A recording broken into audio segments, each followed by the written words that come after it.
میں اور میری بچیاں بھوکی تھیں جبکہ بھابھی پورے محلے میں نیاز کی بریانی بانٹ رہی تھی۔ میں نے بھابھی سے کھانے کو مانگا تو بولی بچے کی تو دے دوں گی، پر بچی ہوئی بریانی کو فریج میں رکھ کر تالا لگا دیا۔ رات بچیاں بھوک سے رونے لگی تو میں نے کچرے کے ڈبے سے ہڈیاں نکالیں اور بیٹیوں کے آگے ڈال دیں۔ دل غم سے پھٹنے لگا تو سجدے میں گر کر رونے لگی۔ جب سر اٹھایا تو بے اختیار اللہ اکبر کہا، کیونکہ چھن کی آواز کے ساتھ ہی میرا دل بیٹھ گیا۔ میں اپنے دل پر ہاتھ رکھ کر اٹھی اور باورچی خانے کی طرف بھاگی۔ میری چھوٹی بیٹی مانو بھی کچھ دیر پہلے ہی باورچی خانے کی جانب پانی پینے کے لیے گئی تھی۔ شاید اس سے پھر سے گلاس ٹوٹ گیا تھا۔ اس سے پہلے کہ میں باورچی خانے تک پہنچتی، بابی کے چیخنے چلانے کی آوازیں آنے پر میرا دل بری طرح دھڑک گیا۔ اس کا مطلب تھا کہ وہی ہوا تھا جو میں سمجھ رہی تھی۔ مانو نے آج پھر سے گلاس توڑ دیا تھا۔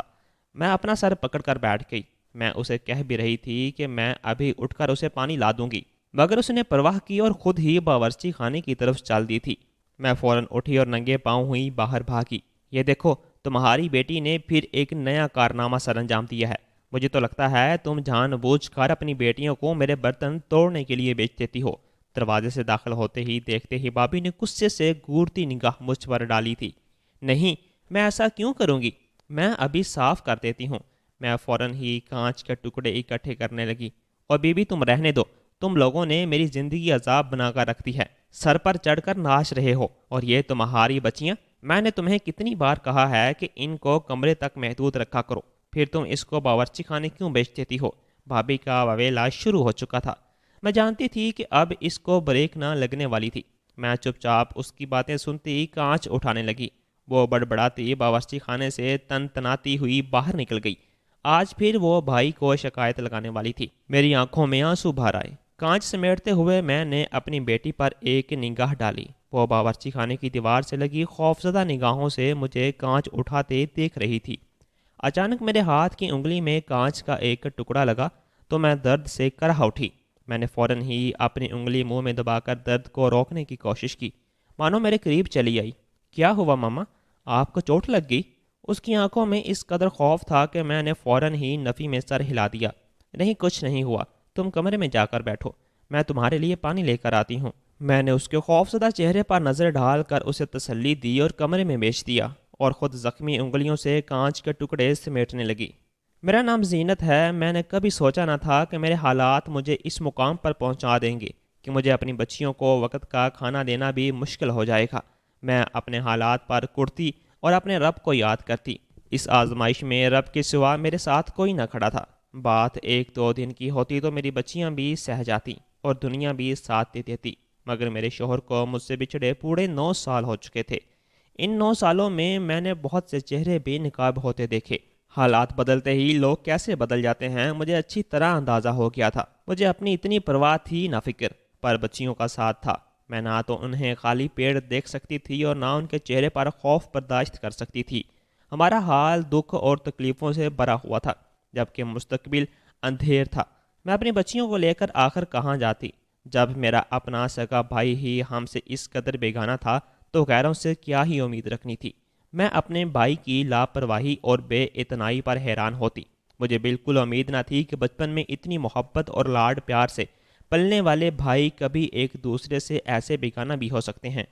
میرے ابا ایک سرکاری ملازم تھے، ہم دو ہی بہن بھائی تھے۔ میری اماں بھی عزت دار گھرانے سے تعلق رکھتی تھی۔ اماں ابا کی آپس میں اچھی انڈرسٹینڈنگ تھی، لہٰذا ہم دونوں بہن بھائیوں کو بچپن میں کبھی کوئی مسئلہ نہ ہوا۔ اماں ابا نے ہماری تربیت پر بہت زور دیا اور ہماری بہترین انداز میں پرورش کی۔ نہ کبھی کسی چیز کی کوئی کمی رہی اور نہ ہی کوئی ایسے مسائل پیدا ہوئے جو ہمیں ذہنی انتشار کا شکار بناتے۔ میں بچپن سے ہی بڑی سلجھی ہوئی اور تمیز دار بچی تھی، جبکہ بھائی بھی اپنی پڑھائی کو لے کر بے حد سنجیدہ تھا۔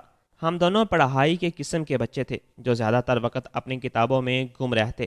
میرے ابا کو بھی کتابیں پڑھنے کا بہت شوق تھا، لہٰذا وہ مختلف لائبریریوں سے اکثر اوقات رات کو آتے ہوئے کتابیں لے آتے، جو ابا کے ساتھ ساتھ ہم دونوں بہن بھائی کی دلچسپی کا بھی محور ہوتیں۔ لہٰذا ہم ایک ہی رات میں پوری کتاب چاٹ جاتے اور پھر ابا کو ایک کتاب پڑھنے کا انتظار کرتے تاکہ ہم ابا کے ساتھ اس کتاب کے بارے میں گفتگو کر سکیں۔ مجھے ایسے گفتگو سننے کا ہمیشہ ہی بہت مزہ آتا تھا۔ ابا بھی اپنے بچوں کی عقل اور ذہانت پر حیران رہ جاتے۔ جبکہ اماں چپ چاپ ہماری باتیں سنا کرتی۔ ویسے تو اماں خود بھی پڑھی لکھی تھیں، لیکن اب انہیں زیادہ تر وقت گھر کے کاموں میں گزارنا پسند تھا۔ وہ گھر کے کاموں میں مصروف رہتی اور گھر کو بہترین انداز میں سجانے میں اپنی پوری انرجی لگا دیتی۔ ہمارے گھر میں کبھی مٹی کا ایک ذرہ بھی دکھائی نہ دیتا۔ اماں بے انتہا صفائی پسند تھی۔ ان کی نفاست اور سلیقہ گھر کی ایک ایک چیز سے ٹپکتا۔ گھر کا ماحول انتہائی خوشگوار تھا۔ میں نے بھی اپنے ابا کو اماں کے ساتھ لڑائی، بحث یا جھگڑا کرتے ہوئے نہ دیکھا تھا۔ ایسے ہی اماں بھی ابا کی ہر بات بلا چوں چڑا مان لیا کرتی تھی۔ چونکہ ابا کی سرکاری نوکری تھی، لہٰذا ابا کی اکثر ٹرانسفر بھی ہو جایا کرتی، اور ٹرانسفر ہونے کی وجہ ایک ہی تھی کہ ابا سفارش یا رشوت کو پسند نہ کیا کرتے۔ جب بھی ابا کے پاس کسی بڑی فائل کو آگے پہنچانے کی سفارش آتی تو ابا صاف انکار کر دیتے کہ جب اس فائل کا نمبر آئے گا تبھی وہ فائل آگے جائے گی۔ ایسے میں وہ لوگ ابا کی ٹرانسفر کروا دیتے اور اگلے آنے والے ملازم سے یہ کام آسانی سے کروا لیا کرتے۔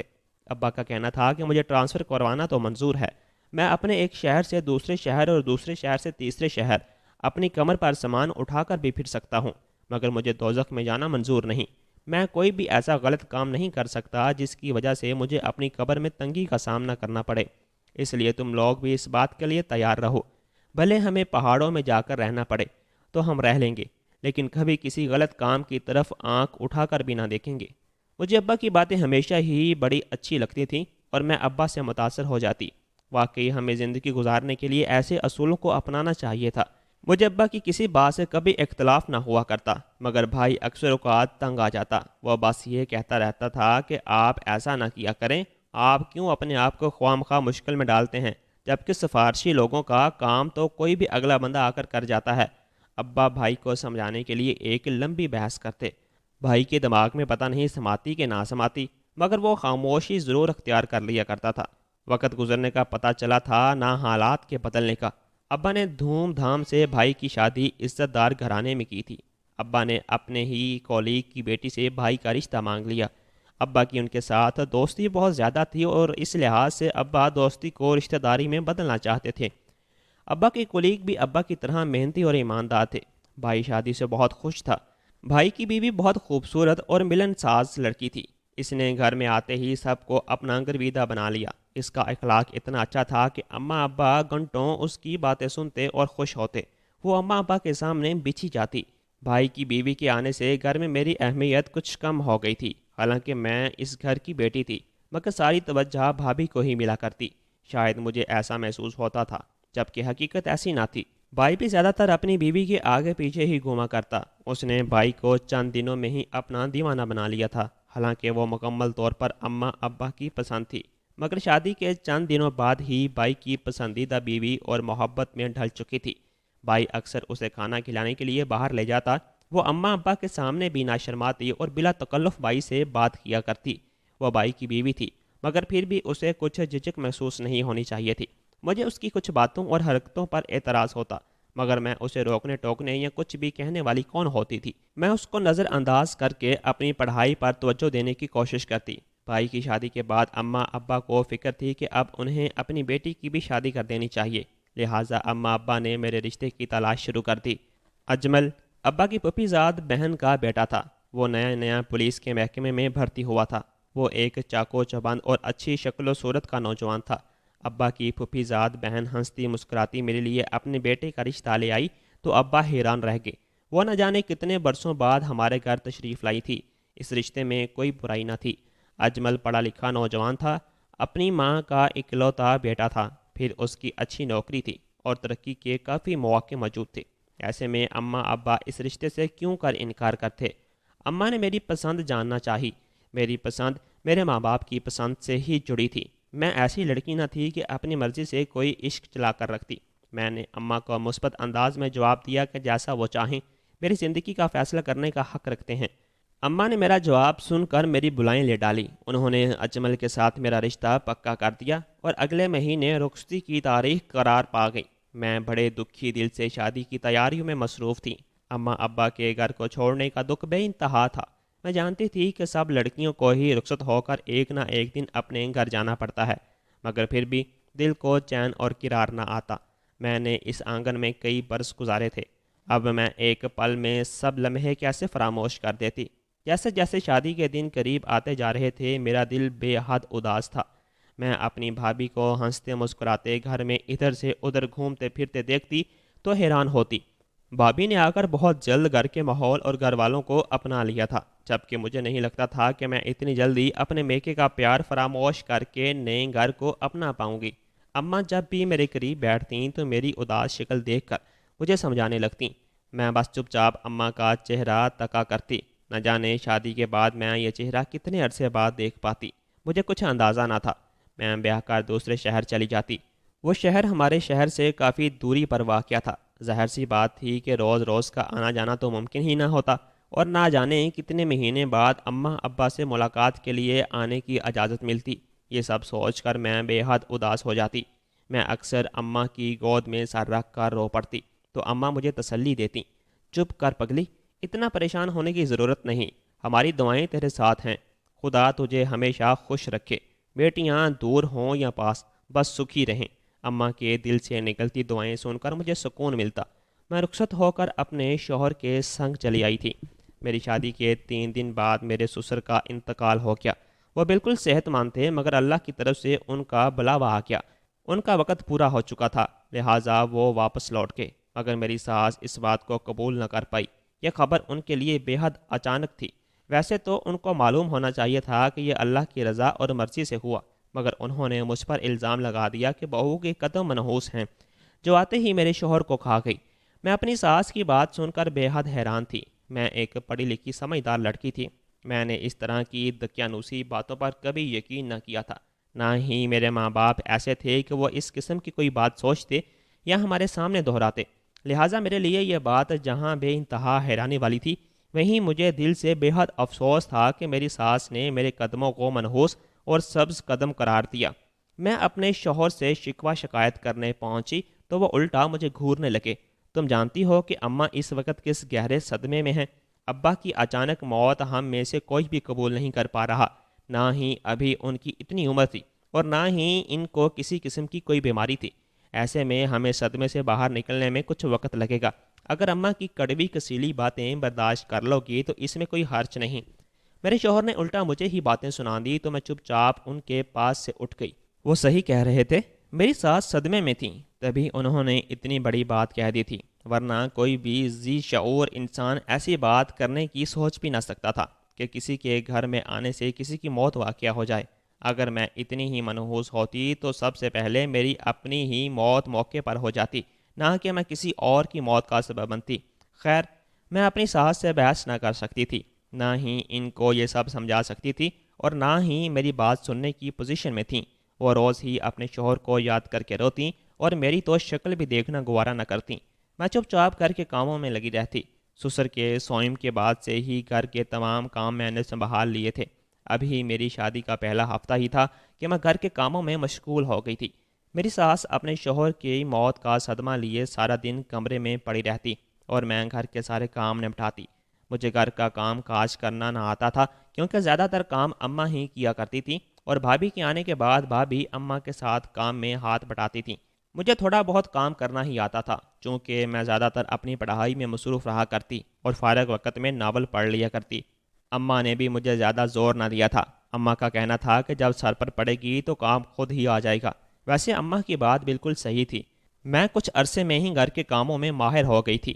شروع میں میرے شوہر کو میرے ہاتھ کا کھانا پسند نہ آیا کرتا اور میری ساس بھی کھانے میں عیب نکالا کرتی، مگر آہستہ آہستہ میں نے سب کچھ سیکھ لیا۔ میں اکثر فون پر اماں سے بھی مشورہ لے لیا کرتی۔ میری اماں کے ہاتھ میں بہت ذائقہ تھا، پورے خاندان میں ان کا ذائقہ مشہور تھا۔ اماں میری کافی مدد کرتیں۔ شادی کے بعد میری صحیح معنوں میں آزمائش شروع ہوئی تھی۔ میں اس آزمائش کو پار کرنے کی پوری کوشش میں لگی ہوئی تھی۔ میرے شوہر مجھ سے کھینچے کھینچے رہتے، میری ساس میرے خلاف ان کے کان بھرتی رہتی تھی۔ میں نے کئی بار اپنی ساس کے منہ سے اپنی برائی سنی تھی۔ میں نے اپنی ساس کی پرواہ کرنا چھوڑ دیا تھا۔ میں اپنی طرف سے ان کی عزت اور خدمت کرتی، مگر میں نے ان سے کوئی امید نہ رکھی تھی۔ وہ جیسا چاہے سلوک میرے ساتھ کر سکتی تھیں، کیونکہ انہوں نے مجھ پر جتنا بڑا الزام لگایا تھا اس کے بعد ان سے کسی اچھائی کی امید نہیں رکھی جا سکتی تھی۔ میں نے اپنی ساس کی کوئی بھی بات اپنے شوہر کو بتانے کی بھی کوشش نہ کی تھی۔ میں نے ان کو ان کے حال پر چھوڑ دیا تھا اور اپنی دنیا میں اپنا دل لگا لیا تھا۔ میں گھر کے کام کاج نمٹا کر اپنی کتابیں پڑھنے بیٹھ جایا کرتی۔ میں ابا کے گھر سے اپنی کتابیں لے آئی تھی جن میں کھوئی جاتی تو میرا وقت اچھا گزر جاتا۔ میرے شوہر زیادہ تر مصروف رہتے اور کام کے سلسلے میں گھر سے باہر ہی رہا کرتے۔ میرے اور میرے شوہر کے بیچ وہ انڈرسٹینڈنگ نہ تھی جو میرے اماں اور ابا کے درمیان تھی۔ میں کبھی کبھار حیران ہو کر سوچتی کہ کیا میاں بیوی کے درمیان ایسے تعلق بھی ہوا کرتے ہیں کہ آپس میں ایک دوسرے سے غرض کے سوالات بھی نہ کرے۔ میرے شوہر چونکہ خود سے تو مجھ سے بات نہ کرتے اور ہر وقت غصے میں بھرے رہتے تو میں بھی ڈر کے مارے ان سے زیادہ بات چیت نہ کرتی اور اپنے کاموں میں ہی لگی رہتی۔ ان کے سنجیدہ مزاج کی وجہ سے میں ان کے زیادہ قریب نہ ہونے پاتی۔ میں اپنی دنیا میں خوش تھی۔ میں کوشش کرتی تھی کہ میرے ساس اور شوہر دونوں کو ہی مجھ سے کوئی شکایت نہ ہو، اور رفتہ رفتہ میری کوششیں رنگ لانے لگیں۔ میرے شوہر کا رویہ میرے ساتھ بدلنے لگا۔ اب وہ مجھ سے پیار محبت سے بات کر لیا کرتے۔ میں اتنے میں ہی خوش تھی۔ اس کے بعد میں نے کبھی کسی سے زیادہ امید لگائی ہی نہ تھی۔ اللہ تعالیٰ نے مجھے 2 بیٹیوں سے نوازا تو میری زندگی مکمل ہو گئی۔ میری بیٹیاں بہت ہی پیاری تھیں۔ بیٹیوں کی پیدائش سے میری ساس زیادہ خوش دکھائی نہ دیتی۔ وہ ویسے بھی کون سا مجھ سے خوش تھیں۔ بیٹیوں کے پیدا ہونے پر بھی انہوں نے منہ بنایا تھا۔ ان کو پوتوں کی خواہش تھی، جبکہ میرے اوپر تلے کی 2 بیٹیاں تھیں۔ ایسے میں وہ خوش کیسے ہو پاتیں، مگر مجھے ان کی پرواہ نہ تھی۔ میں نے اپنی طرف سے ان کی خدمت میں کبھی کوئی کمی نہ آنے دی تھی۔ بیٹی یا بیٹا پیدا کرنا میرے اختیار میں نہیں تھا تو وہ مجھ سے شاکی تھیں۔ میں ان کے طنز اور تانے چپ چاپ سہ جاتی۔ وہ اکثر مجھے آتے جاتے سناتی کہ میں ان کی گود میں پوتا ڈال دوں۔ میری شادی کو 5 سال کا عرصہ گزر گیا تھا کہ مجھ پر قیامت ٹوٹ پڑی۔ میں نے کبھی خواب و خیال میں بھی نہ سوچا تھا کہ مجھے اس قدر اذیت کا سامنا کرنا پڑے گا۔ میرے شوہر دوسری شادی رچا کر اپنی دوسری بیوی اور میری سوتن کو گھر میں لے آئے تھے۔ غالباً ان کے رویے میں تبدیلی کی یہی وجہ تھی۔ ان کا چکر چل رہا تھا۔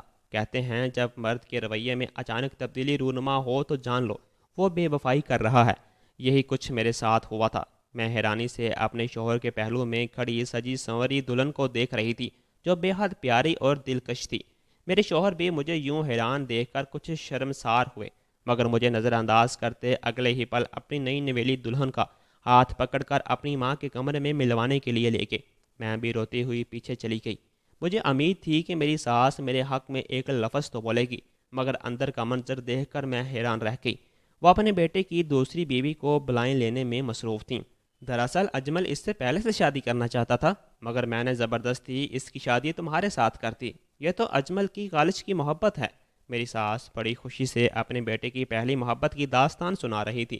میں چپ چاپ کمرے میں چلی گئی۔ کمرے میں آ کر میرے ضبط کے سارے بندھن ٹوٹ گئے۔ میں نے ان لوگوں کی کس قدر خدمت کی تھی، اس خدمت کا صلہ مجھے یوں دیا گیا کہ مجھ پر سوتن لا کر مسلط کر دی گئی۔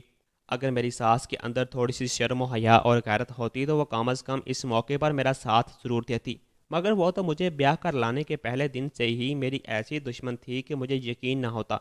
اللہ جانے اسے مجھ سے کیا بیر تھا۔ اگر اس کا بیٹا خوش نہیں تھا یا وہ کہیں اور شادی کرنا چاہتا تھا تو پہلے ہی اس لڑکی سے شادی کر لیتا۔ بھلا میری زندگی برباد کرنے کی کیا ضرورت تھی؟ میں نے اماں ابا کو اپنی ساس اور شوہر کے رویے کے بارے میں ابھی تک کچھ نہ بتایا تھا، مگر اب پانی سر سے گزر چکا تھا۔ ان لوگوں نے میرے صبر اور خاموشی کا ناجائز فائدہ اٹھایا تھا۔ شاید انہوں نے یہ سوچ لیا تھا کہ اس کے ساتھ جو بھی ہم ظلم کر لیں گے یہ چپ چاپ برداشت کر لے گی، اور جب ابھی تک یہ سب برداشت کرتی بھی آ رہی تھی، مگر اب سب میری برداشت سے باہر تھا۔ آخر تو بسیوں کا ساتھ تھا۔ میرا شوہر پہلے ہی مجھ سے کھینچا کھینچا رہتا تھا، مجھے کوئی توجہ یا اہمیت نہ دیتا تھا، جبکہ دوسری بیوی کے آنے سے میری حیثیت بالکل صفر ہو کر رہ گئی تھی۔ اگر مجھے بغیر شوہر کے ہی رہنا تھا تو پھر میں یہاں کیوں کر رہتی؟ میں اپنی زندگی اپنی مرضی اور خوشی سے بھی گزار سکتی تھی۔ یہ سوچتے ہوئے میں نے ابا کو فون کر دیا تو ابا مجھے فوراً ہی لینے چلے آئے۔ وہ بھی یہاں کی صورتحال جان کر سخت حیران تھے۔ انہیں یقین نہ آتا کہ میں اتنے عرصے سے یہ سب کچھ برداشت کر رہی تھی۔ میں نے ابا کو ایک ایک بات بتا دی۔ ابا نے میرے شوہر سے شکوہ کیا تو وہ الٹا ابا پر ہی غصہ کرنے لگا۔ ان دونوں ماں بیٹے نے مجھ میں 1000 برائیاں گنوا دیں۔ آپ کی بیٹی کو نہ گھر میں رہنے کا سلیقہ طریقہ ہے اور نہ ہی تمیز۔ یہ گھر میں کسی کو بلانا بھی پسند نہیں کرتی اور نہ ہی میری ماں سے کوئی بات چیت کرتی ہے۔ بس گھر کے کام نمٹا کر اپنی کتابوں میں گم ہو جاتی ہے۔ گھر میں رہنے کے یہ طریقے نہیں ہوتے۔ یہ گھر ہے، کوئی سکول نہیں۔ میں سخت تعجب کا شکار تھی۔ اگر اس کو میری کتابیں پڑھنے یا خاموش رہنے پر اعتراض تھا تو مجھے پہلے بتا دیتا۔ میں اس کی ماں کے ساتھ بیٹھ کر باتیں بنا لیتی، مگر اس نے کبھی بھی مجھ سے شکوہ شکایت نہیں کی اور نہ ہی میرے رویے پر کوئی تنقید کی تھی، مگر اس کے دل میں تمام شکوے موجود تھے جو میں آسانی سے سمجھ سکتی تھی کہ میری ساس نے اس کے دل میں ڈالے تھے۔ میری ساس نے بھی میرے اندر ہزار کیڑے نکال کر میرے ابا کو کہہ سنائے، دیکھ رفیق، میں تو بہت پیار اور ارمان سے تیری بیٹی بیاہ کر لائی تھی، یہ جلد ہی اپنے شوہر سمیت میرے بھی دل جیت لے گی، مگر یہ نہ تو شوہر کو اپنا بنا سکی اور نہ میرا دل جیت سکی۔ میں تو اس کی ماں کے سلیقے کی قدردان تھی اور سوچتی تھی کہ بیٹی بھی ماں پر گئی ہوگی، مگر اس نے اپنی ماں کی ایک خوبی تک نہ رچائی۔ میرے ابا یہ سب سن کر حیران تھے، مگر وہ جانتے تھے کہ مجھ میں یہ سب برائیاں موجود نہ تھیں۔ آخر میں نے زندگی کے اتنے سال انہی کی آنگن میں گزارے تھے۔ ابا مجھے اچھی طرح جانتے تھے۔ ابا نے فیصلہ میرے سر پر چھوڑ دیا کہ اگر میں چلنا چاہوں تو ان کے ساتھ چل سکتی ہوں۔ میں غصے میں بری ہوئی تھی، لہٰذا اپنا اور بچوں کا سامان پیک کر کے ابا کے ہمراہ ہو لی۔ میری ساس اور شوہر نے مجھے روکنے کی کوشش نہ کی، بلکہ وہ تو اس بات پر خوش تھے کہ میدان صاف ہی ہو گیا۔ ابا کے گھر آ کر مجھے اس بات کا احساس ہوا کہ میں نے زندگی کی سب سے بڑی غلطی کر دی تھی۔ اس بات کا احساس مجھے یہاں پہنچ کر ہوا۔ گھر پر بھابھی کا قبضہ تھا۔ بھابھی کے تیور بالکل ہی بدل چکے تھے۔ وہ پہلے والی خوش اخلاق بھابھی تو نہ جانے کہاں غائب ہو گئی تھی۔ یہ تو ہر وقت ماتھے پر تیور چڑھائے اور چہرے پر غصہ سجائے منہ بنائے ادھر سے ادھر پھرا کرتی۔ اماں ابا کی گھر میں کوئی حیثیت نہ تھی، سارا زور بھابھی کا ہی چلتا۔ اس نے کام کاج کے لیے 2 ملازمائیں بھی رکھی ہوئی تھیں جو اس کا سارا کام کرتی تھیں، جبکہ اماں ابا کو کوئی پوچھتا بھی نہ تھا۔ اماں اپنا کام اپنے ہاتھ سے ہی کرتی، کھانا ملازمہ بنایا کرتی۔ میں جانتی تھی کہ اماں ابا کو ملازموں کے ہاتھ کا کھانا بالکل بھی پسند نہ تھا، مگر اماں ابا وہی کھانا کھانے پر مجبور تھے کیونکہ اب گھر میں ان کی کوئی اہمیت نہ تھی۔ بھائی تو شروع دن سے ہی بیوی کے نیچے لگا ہوا تھا، اب تو اس کی حالت دیکھنے والی تھی۔ وہ بیوی کے اشاروں پر ناچتا۔ اس نے اماں ابا کی پرواہ کرنا بالکل چھوڑ دی تھی، وہ صرف بیوی کی سنتا اور اس کی زبان بولتا۔ مجھے آئے ہوئے 2 ہفتے ہو چکے تھے اور ایک بار بھی اماں ابا کے پاس آ کر نہ بیٹھی۔ میرے ساتھ بھی اس نے سرسری سی بات چیت کی تھی، نہ اس نے میرے حالات پوچھے اور نہ ہی میرا دکھ جاننے کی کوشش کی، اور اپنی بیوی کے ساتھ اپنے کمرے میں گھس گیا۔ میں حیران تھی کہ اماں ابا نے اس بیٹے کو کتنی محبتوں سے پالا تھا۔ وہ شادی کے بعد ایسا بدل گیا تھا۔ ایک میرا شوہر تھا جو آج تک میرا بن نہ پایا، اور ایک میرا بھائی تھا جو اپنی بیوی کے نیچے لگا ہوا تھا۔ دنیا میں ایسے مرد بھی موجود ہوتے ہیں، میں یہ سوچ کر حیران تھی۔ مجھے اچھی طرح احساس ہو گیا تھا کہ مجھے اپنی جگہ نہیں چھوڑنی چاہیے تھی، بلکہ اپنے شوہر کے گھر پر ہی رہنا چاہیے تھا۔ میں نے ابا کے گھر آ کر اپنی بچیوں کو بھی ان کے باپ کے سائے سے محروم کر دیا تھا۔ ویسے تو وہ بچیوں پر زیادہ توجہ نہیں دیا کرتا تھا، مگر پھر بھی گھر میں باپ کا سایہ تو موجود تھا، جبکہ یہاں آ کر میری بچیاں بالکل بے آسرا ہو کر رہ گئی تھیں۔ اماں ابا تو ان کے دل جوئی میں لگے رہتے، مگر ماموں اور ممانی کا رویہ ان کے ساتھ اچھا نہ تھا۔ اماں ابا کی زندگی میں یہ حال تھا، اگر خدا نہ خواستہ میرے اماں ابا کو کچھ ہو جاتا تو میری بچیوں کے ساتھ یہ کیا سلوک کرتے۔ مجھے اس بات کا اچھی طرح سے اندازہ تھا۔ میں چاہتی تھی کہ میرا شوہر آئے اور مجھے منا کر لے جائے، یا کم از کم مجھ سے کوئی رابطہ کرنے کی کوشش کرے، مگر کئی مہینے گزرنے کے باوجود بھی اس کی طرف سے کوئی رابطہ نہ ہو سکا۔ اماں ابا دونوں ہی بیمار رہا کرتے، وہ بوڑھے اور کمزور ہو گئے تھے۔ ایسی صورتحال میں میری پریشانی نے ان کو مزید بوڑھا بنا دیا تھا۔ وہ ہر وقت پریشانی میں گھر رہتے کہ ان کے بعد میرا اور میرے بچیوں کا کیا بنے گا۔ لہٰذا اماں نے بیچ میں رشتہ داروں کو ڈال کر صلح صفائی کروانے کی کوشش کی۔ اماں نے مجھے اس بات پر راضی کیا کہ میں واپس اپنے سسرال چلی جاؤں اور جیسے بھی ہو اپنی سوتن کے ساتھ گزارا کروں۔ آخر اسلام نے مرد کو 4 شادیوں کی اجازت دی ہے، اس میں کوئی غلط کام نہیں۔ میں جانتی تھی کہ اماں میرا دل میرے شوہر کی طرف سے صاف کرنے کی کوشش کر رہی تھیں، مگر میرے دل اس کے خلاف اتنا میلا ہو چکا تھا کہ اب صاف ہونا ممکن نہ تھا۔ لیکن میں نے چپ ساتھ رکھی تھی۔ میں یہی چاہتی تھی کہ میرا شوہر مجھے آ کر واپس لے جائے۔ میں سوتن کے ساتھ بھی گزارا کرنے کو تیار تھی۔ آخر میرے شوہر کا گھر تھا، بھلے میری حیثیت وہاں کچھ بھی نہ تھی، مگر میری بچیاں اپنے پورے حق کے ساتھ وہاں رہ سکتی تھیں۔ میں اپنے بارے میں نہ سوچ رہی تھی، اب میں صرف اپنے بچوں کے بارے میں سوچ رہی تھی، کیونکہ میں نے دیکھ لیا تھا کہ وہ یہاں پر کس قدر سہم کر رہ رہی ہیں۔ کیونکہ میری ساس میرے ابا کی رشتہ دار ہی تھی، لہٰذا ابا نے رشتہ داروں کو بیچ میں ڈال کر صلح صفائی کروانے کی کوشش کی۔ میرے شوہر اور سسرال والوں کو نہ تو خدا کا خوف تھا اور نہ ہی دنیا کا کوئی ڈر۔ میرے شوہر نے صاف مجھے لینے آنے سے انکار کر دیا تھا۔ اس کا کہنا تھا کہ میں اس کو وہاں رکھ کر اس پر ظلم نہیں کرنا چاہتا۔ میرے اس کے ساتھ کوئی دلی وابستگی نہیں، لہٰذا میں اس کو طلاق دے کر آزاد کر دیتا ہوں۔ اگر یہ چاہے تو اپنی مرضی سے دوسری شادی کر لے، اور میں بچوں کو اپنے پاس رکھنے کو تیار ہوں، مگر میں نے انکار کر دیا۔ طلاق کے لفظ سے مجھے اتنا ڈر لگتا تھا، میں طلاق کا لفظ سنتے ہی کانپ گئی تھی۔ میں نے ابا کو فوری طور پر منع کر دیا کہ مجھے طلاق نہیں چاہیے، میں ایسے ہی زندگی گزار لوں گی اور اسے کبھی مجبور نہ کروں گی کہ مجھے لینے آئے، مگر وہ مجھے طلاق نہ دے۔ میں اپنے سینے پر طلاق کا تمغہ نہیں سجانا چاہتی تھی۔ میں بچیوں سے دوری برداشت نہیں کر سکتی تھی، نہ ہی بچیاں میرے بغیر رہ سکتی تھیں۔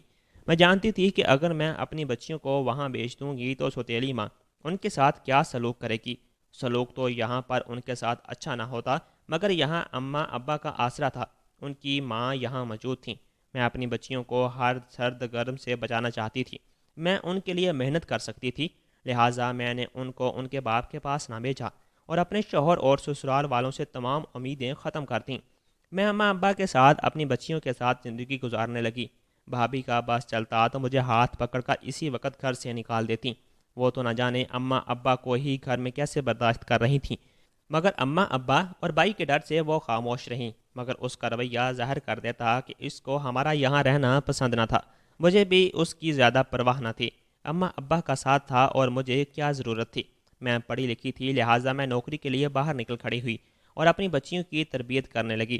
مجھے ایک پرائیویٹ اسکول میں نوکری مل گئی، میں نے اپنی بچیوں کو بھی اس اسکول میں داخل کروا دیا۔ میں اور بچیاں صبح سویرے ہی گھر سے نکل جاتیں اور میں چھٹی کے وقت اپنی بچیوں کو اپنے ساتھ لے آیا کرتی۔ اماں ابا کے ساتھ کی وجہ سے مجھے بہت حوصلہ تھا، حالات ٹھیک ڈگر پر چل رہے تھے۔ شوہر کے گھر میں بھی میری کون سی کوئی حیثیت تھی، لہٰذا مجھے یہاں پر ایڈجسٹمنٹ ہونے میں زیادہ وقت نہ لگا۔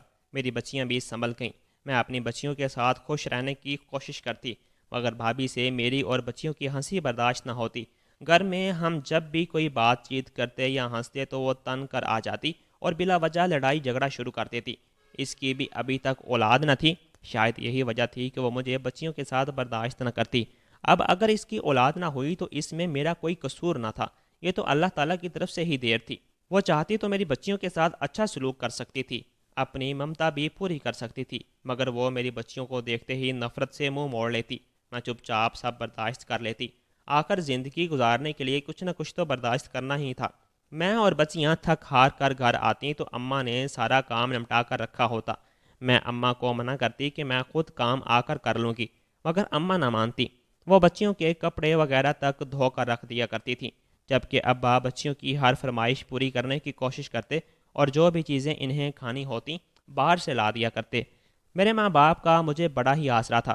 میری بڑی بیٹی 12 سال جبکہ چھوٹی بیٹی 10 سال کی ہو گئی تھی۔ شوہر سے علیحدہ ہوئے پورے 9 سال گزر کے۔ ان 9 سالوں میں نے بہت کچھ برداشت کیا تھا، اچھے حالات بھی دیکھے تھے، لیکن وہ ماں باپ کی زندگی تک ہی تھے۔ اماں ابا کی موت کے بعد میں بالکل ہی اکیلی پڑ گئی تھی۔ بھائی کا تو ویسے ہی آسرا نہ تھا، بس اس کے گھر کی چھت استعمال کر رہی تھی، جبکہ میں نے اپنا کھانا پکانا بھی علیحدہ کر لیا تھا۔ میں نوکری سے جو کچھ کما کر لاتی اپنے اور اپنے بچوں کا خرچ اٹھاتی۔ بھابھی کو پھر بھی میرے یہاں رہنے سے تکلیف تھی، اس کو اس بات پر اعتراض تھا کہ میں اس کے گھر میں کیوں رہ رہی ہوں، حالانکہ اس گھر میں میرا بھی حصہ تھا، مگر یہ بات میں بھابھی سے کبھی کہہ نہ پائی۔ وہ ہر وقت میرے بچوں کے پیچھے پڑی رہتی اور بچیوں کو ڈانٹتی ڈپٹتی رہتی، اس کے سامنے میری بچیاں سہم کر رہ جاتیں۔ میری کوشش تھی کہ میں اپنا کہیں الگ گھر لے لوں، مگر آج تک حالات نے اتنا ساتھ نہ دیا تھا۔ میں جس پرائیویٹ اسکول میں کام کرتی تھی وہ بند ہو چکا تھا، جبکہ میں نے دوسرے اسکول میں نوکری حاصل کی، لیکن اس اسکول کی بھی حالات زیادہ اچھے نہ تھے، نہ ہی تنخواہ زیادہ تھی۔ کچھ عرصے میں یہ اسکول بھی بند ہو گیا، مالک کو زیادہ منافع نہ ہو رہا تھا، لہٰذا اس نے اسکول بند کرنا ہی بہتر جانا۔ میں بے روزگار ہو گئی تو مجھے صحیح معنوں میں پریشانی ہوئی، حالات بدترین ہو چکے تھے۔ میں نے باقی اسکولوں میں درخواست دے دی تھی، مگر ابھی تک کہیں سے بھی کوئی جواب موصول نہ ہوا تھا۔ میری نوکری گئے 1 مہینہ گزر گیا تھا، پچھلے مہینے کی تنخواہ پوری خرچ ہو چکی تھی۔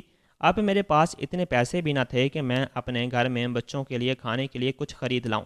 میں نے بھائی سے کچھ پیسے ادھار مانگے تو اس نے صاف منع کر دیا، میرے پاس اتنے پیسے نہیں ہیں، میرا تو اپنا گزارا مشکل سے ہوتا ہے، تم دیکھ ہی رہی ہو کہ مہنگائی کس حد تک بڑھ گئی ہے، ایسے میں روز روز تمہیں ادھار کیسے دیتا رہوں گا۔ بھائی کے جواب پر مجھے زیادہ حیرانی نہ ہوئی، مجھے اس سے پہلے ہی کچھ اچھے کی امید نہ تھی، لہٰذا میں چپ چاپ بیٹھ گئی۔ جب اپنوں کا یہ حال تھا تو کسی غیروں سے احسان لینے کا سوچ بھی نہ سکتی تھی۔ آج صبح سے میری بچیاں بھوکی تھیں، انہوں نے کچھ بھی نہ کھایا تھا۔ بھابھی نے پورے محلے میں نیاز کی بریانی بانٹی تھی، بریانی کی خوشبو پورے گھر میں پھیلی ہوئی تھی۔ میری بچیاں بھی میری طرح صبر و شکر کا پیکر تھیں۔ وہ منہ سے ایک بات بھی نہ نکالتیں، مگر ان کے چہرے پر رکم تحریر تھی کہ وہ بریانی کی خوشبو سے بے چین ہیں اور بریانی کھانا چاہتی ہیں۔ مجھے امید تھی کہ بھابھی محلے میں نیاز بانٹتے ہوئے اپنی نند اور اس کی بچیوں کا ضرور خیال رکھے گی، مگر شام تک بھابھی کی طرف سے بریانی نہ آئی تو میں خود ہی باورچی خانے میں چلی گئی اور اپنی بچیوں کے لیے نہ چاہتے ہوئے بھی بریانی مانگ بیٹھی۔ ابھی بانٹ رہی ہوں، اگر بچے گی تو دے دوں گی، بھابھی نخوت سے بولی۔ تو میں چپ چاپ واپس پلٹ آئی۔ بھابھی کی آواز سے بریانی آنے کی امید ہی نہیں تھی۔ اس نے ایک پلیٹ بھی بریانی نہ بچوائی تھی، بلکہ بچی ہوئی بریانی فریج میں رکھ کر تالا لگا دیا تھا۔ اگر وہ بریانی میری بچیوں کے منہ میں چلی جاتی تو بھابھی کا کیا جاتا، مگر اس کے ذہن پر جو غرور اور غصہ سوار تھا اس کا کوئی علاج نہ تھا۔ میں سوائے صبر کے اور کیا کر سکتی تھی؟ بچیاں بھوک سے رونے لگیں۔ انہوں نے سارا دن کچھ نہ کھایا تھا۔ میرے پاس ایسا کچھ نہ تھا جو میں ان کو کھلا دیتی۔ میں بے حد بے چین ہو کر بھابھی کے باورچی خانے میں جا پہنچی کہ شاید کچھ کھانے کو مل جائے۔ میں نے تمام برتن الٹ پلٹ کر دیکھ لیے، مگر بچی ہوئی ہڈیوں کے سوا کچھ نہ تھا۔ میں نے کچرے کے ڈبے سے ہڈیاں نکالیں اور لا کر بچوں کے سامنے ڈال دیں۔ میری بچیاں ہڈیوں پر ٹوٹ پڑیں اور ان میں لگی ہوئی بوٹی کھانے لگیں، جبکہ میں آنسو بہانے بیٹھ گئی۔ میرا دل پھٹنے لگا۔ مجھے کچھ سمجھ نہ آ رہا تھا۔ میں خدا سے شکوہ کرنے لگی کہ اس نے مجھے اس حالت میں کیسے اکیلا چھوڑ دیا تھا۔ میں اس قابل بھی نہ تھی کہ اپنی بچیوں کو 2 وقت کا کھانا کھلا دیتی۔ میرے ساتھ سبھی لوگوں نے غلط کیا تھا۔ میرے شوہر کے بعد بھائی بھابھی نے بھی میرا ساتھ نہ دیا۔ میں جائے نماز بچھا کر بیٹھ گئی۔ جائے نماز پر بیٹھتے ہی میں ہچکیوں کے ساتھ رونے لگی۔ روتے روتے سجدے میں گر گئی۔ میرے آنسو تھمنے کا نام نہ لیتے تھے۔ میں آج بے حد بے چین تھی۔ میری بچیاں ہڈیاں کھا کر سو چکی تھیں۔ ان کے معصوم چہروں پر نظر پڑتے ہی میرے رونے کی شدت میں اضافہ ہو جاتا۔ میں نے ساری رات رب کی عبادت میں ہی گزارتی تھی۔ فجر کی اذان سنائی دی تو میں نے فجر کی نماز کی نیت باندھ لی۔ میں نے جو ہی سجدے سے سر اٹھایا، دروازے پر دستک کی آواز سن کر چونک گئی۔ اتنی سویرے کون آ گیا؟ میں حیران ہوتی دروازے کی جانب بڑھی۔ بھائی بھابھی ابھی سو رہے تھے۔ میں نے آگے بڑھ کر دروازہ کھولا تو سامنے اپنے شوہر کو کھڑے دیکھ کر میں حیران رہ گئی۔ میں ساکت نظروں سے اسے دیکھ رہی تھی، جبکہ وہ شرمسار سا کھڑا تھا۔ اندر آنے کے لیے نہیں کہو گی؟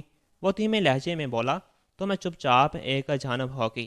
وہ ڈھیلے قدموں سے اندر چلا آیا اور صحن میں پڑی چارپائی پر بیٹھ گیا۔ اس کے ہاتھ میں بڑے بڑے شاپر بھی تھے جو مختلف چیزوں سے بھرے ہوئے تھے۔ میری بچیاں کہاں ہیں؟ اس نے شاپر زمین پر رکھتے ہوئے ادھر ادھر دیکھتے ہوئے اپنی بچیوں کے بارے میں دریافت کیا۔ اندر سو رہی ہیں، میں نے دھیمے لہجے میں جواب دیا۔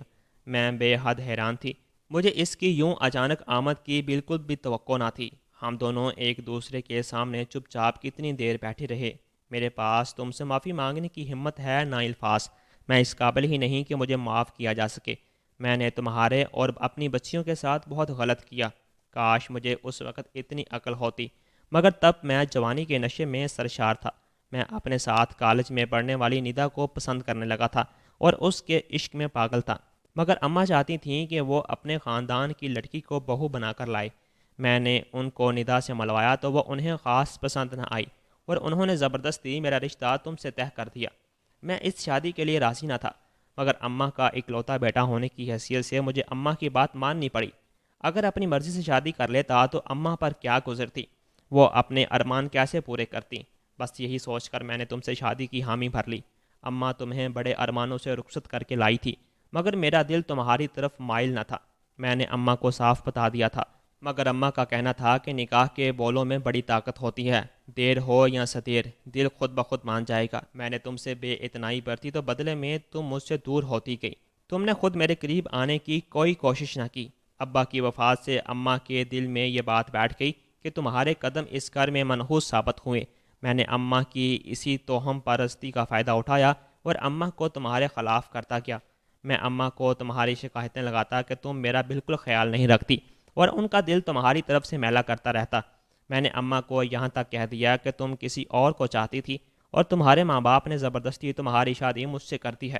اماں نے بھی تمہاری بیگانگی نوٹس کی تھی، لہٰذا انہوں نے مجھے اپنی مرضی سے شادی کرنے کی اجازت دی تھی اور میں ندا کو بیاہ کر گھر لے آیا۔ میں ندا سے شادی کر کے بہت خوش تھا۔ میں نے اپنی محبت پالی تھی، مگر میں تمہارے لیے شرمندہ بھی تھا۔ میرے دل میں ایک بے چینی سی تھی کہ میں نے تمہارے ساتھ بہت غلط کیا، اس لیے میں چاہتا تھا کہ تمہیں آزاد کر دوں تاکہ تم اپنی مرضی سے زندگی گزار سکو۔ میں بچیوں کو اپنے پاس رکھنا چاہتا تھا، مگر مجھے اندازہ تھا کہ میں ان کا ویسا خیال نہ رکھ پاؤں گا جیسا تم رکھ سکو گی۔